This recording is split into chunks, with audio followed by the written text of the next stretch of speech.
บายดีพี่น้องมาสักครู่ทุกคนเซโนฝนตกแล้วพี่น้องฝนตกนักแล้วตกแล้วพังเบิ่งอีกพี่น้องถ้าว่าฝนตกมื้อนี้เนาะคนเบิ่งนี่ยันตกหมดคืนนี่พี่น้องเบิ่งสภาพนี่พระอ้นก็สงสัยอยู่ข้างในหั่นแหละกับลูกเนาะนอนพี่น้อง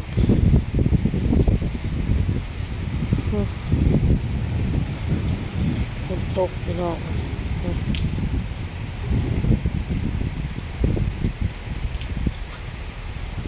ตกแล้ว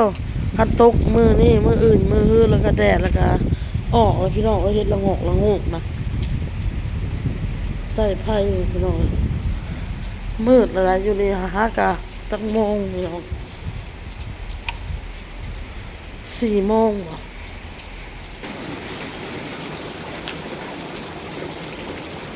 ฝนตกพี่น้องเมื่อกี้นี่บางแห้งมึงพี่น้องเลยห่วยแล้วฝนห่วยแล้วม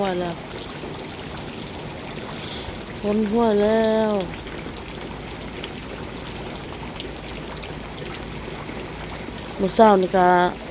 ปลูกไม้กงแล้วก็เจ้าสองผัวเมียพี่น้องเขี้ยอยู่สงสัยเขี้ยเฮ็ดเพาะหาเฮ็ดเพาะผมเติบได้พี่น้องเอ้ยเป็นชั่วโมงพุ่นละเขี้ยตามน่ะแต่เขาบ่ได้มาต้นนี่พี่น้องฟังเบิ่งคำว่าฝนมันบ่ตกอีกมื้ออื่นมื้อฮื้ออ้นสิไปเลาะแถวนี้ทางหลังบ้านเลาะเก็บเฮ็ดเพาะทางมาหัดแจ้งนะพี่น้องทางมามืดฟ้ามืดฝนเลยพี่น้องไซโนนฝนตกย่อยหน้าย่อยหลังแล้วเบิ่งพี่น้องอ้นกาหลังจากที่นั่นก็ทำความสะอาดพี่น้องนี่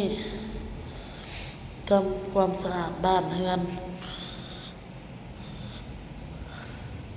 ถูเรือนถูซานพี่น้องเมียนทั้งนอกทั้งในแล้วเรียบร้อยทั้งนอกกะ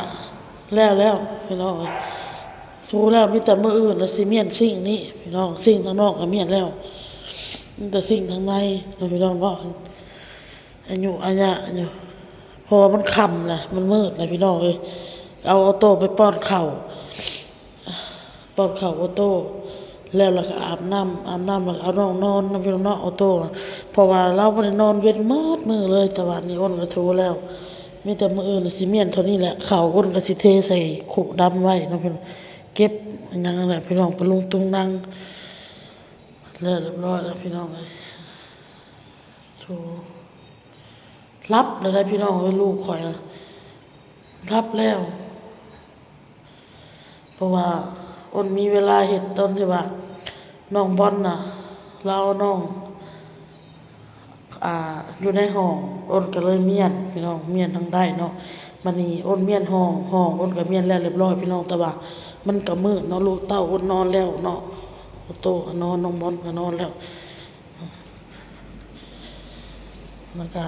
ให้เพิ่นมาเล่นอยู่นอกเมียนอยู่นอกแล้วล่ะพี่น้องเปิดแฟลชเนาะอันนี้ก็สิเฮ็ดพี่น้องครับโตก็นอน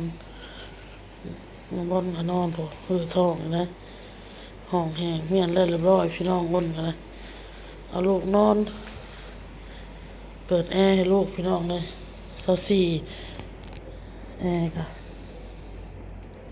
เดี๋ยวจะเปิดนอนพี่น้องเลยอัปเดตให้เบิ่งแล้วก็มี FC เพิ่นก็อยากให้อ้นน่ะถ่ายคลิปเวลาทำความสะอาดนะเพิ่นเนาะถ่ายคลิปเวลาทำความสะอาดให้เบิ่งแน่เพิ่นบอกอ้นนะก็มันเฮาเฮ็ดเฮาฟ้าวนะพี่น้อง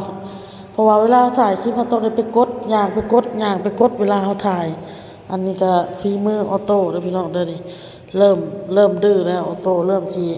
อันนี้เห็นทันเด้อพี่น้องเด้อเห็นตอนมันกำลังขีดเนาะพี่น้องเนาะคันบ่ซั้นนี่เยอะกว่านี้พี่น้องเนาะมาแล้วเขาก็เอาจุบน้ำแล้วก็มาเสร็จมาล้างออกพี่น้องไปเบิ่งข้างนอกพี่น้องทางเรือนครัวบัดนี่หลายเทื่อก่อนพี่น้องมีโอกาสมาก่อนพี่น้องกับหนึ่งมาค้ากล้องกับบ่เป็นแน่เนาะนี่มาทางนอกกับพี่น้องสิ่งเซิงเนาะ พี่น้องทำความสะอาดปัดแล้วเรียบร้อยนี่ครับพี่น้องเลยปัดกวาดแล้วเรียบร้อยแล้วพื้นนะครับมันหนัก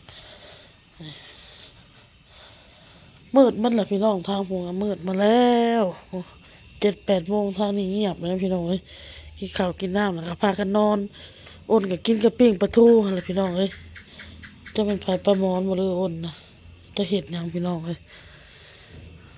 อ้นเห็ดทาง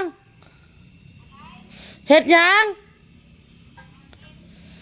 ป้าจะมาเขาคิดว่าเจ้าเขานอนแล้วสะดอกโผเป็นพี่ช้างนอนบ่รับป้าเพิ่นนอนเว้นเด้เพิ่นว่าเพิ่นนอนเว้นมันมือเพิ่นบ่อยากนอนเพิ่นน้อง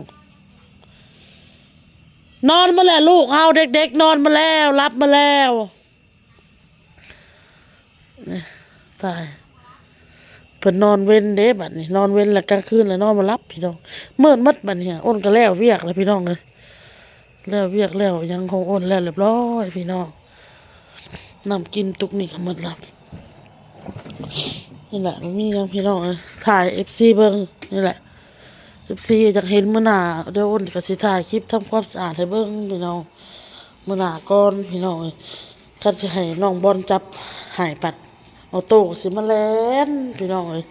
บ่แล้วจักเทื่อแล้วบัดนี้ขนาดเมียนนั้นวางแรงนี่ก็แล่นมากอดแม่อยากให้แม่อุ้มอยากให้แม่เอาบัดนี้นอนอ้ายมายั่วอ้ายมาเอากะบ่อยู่พี่น้องหมดพี่น้องเข้าไปแล้วบัดนี้อ้ายยั่วอ้ายยังก็บ่อยู่บ่ยังพี่น้องอันนี้ก็คืออันนั้นเด้อพี่น้องอันยังส้มหน่อไม้พี่น้องโอนเห็ดนี่เลยห่อไว้ใส่กระปุกเด้อพี่น้องเด้อนี่ใส่กระปุกใส่กระปุกแล้วก็เอาถุงยางห่ออีกทีหนึ่งพี่น้องเลยเนาะปลาไว้ล้างตู้เย็นพี่น้องเลยและถ้ามันเป็นเดี๋ยวอ้นก็สิมากินให้เบิ่งพี่น้องเลย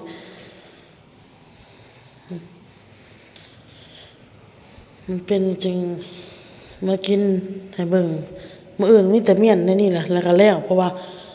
เฮาเฮ็ดแล้วเด้ทั้งนอกทั้งหยังเฮาเฮ็ดแล้วมีแต่ว่ามันเปื้อนแล้วเฮาก็เช็ดพี่น้องมีแต่ทั้งในนี่แหละมื้ออื่นยังจัดการเพราะว่าอ้นก็เมื่อยเนาะเมื่อยแล้วพี่น้องอ้นก็กินข้าวกับมะม่วงพี่น้องเอ้ยลูกก็กินปิ้งปลาทูคนละโตน้องบอลกับเอาโตคนละโตแล้วก็กับแกงหน่อไม้หั่นแหละพอดีหมดพี่น้องกินบัดสุดท้ายหมดแล้วแกงหน่อไม้ก็อ้นก็กินมะม่วงกับข้าวแล้วก็แล้วอ้นนะพี่น้องมันได้ยากพี่น้องเนาะเดี๋ยวอ้นก็สิอัดตัวหมดเพิ่นหมดภัยพี่น้องเข้าไปนอนแล้วบัดนี้บอกเต้เพิ่นบ่ได้มาเพิ่นว่าเฒ่าแก่ค่ะให้เงินมื้อละ50,000พี่น้องมื้อละ80 บาทบ่มื้อละ80 บาทเป็นเงินกินนะแล้ววันนี้แหละของกินเพิ่นเขาก็เฮ็ดให้บัดนี้ของกินเขาก็เฮ็ดให้แล้วเพิ่นก็เลย50,000น่ะเพิ่นเก็บไว้โฮมไว้ซื้อนมให้ลูกเพิ่นเว้าค่ะให้ได้เงินซื้อนมให้ลูกพุ่นแหละอีกประมาณ3-4 มื้อพุ่นแหละเพิ่นจะสิออกมาเพิ่นเว้าหั่นนะพี่น้องจักสิแม่นบ่ขอจันบ่เกินมื้ออื่นมื้อฮื้อดอกมาหมดไฟเด้อพี่น้องเด้อประหยัดไฟ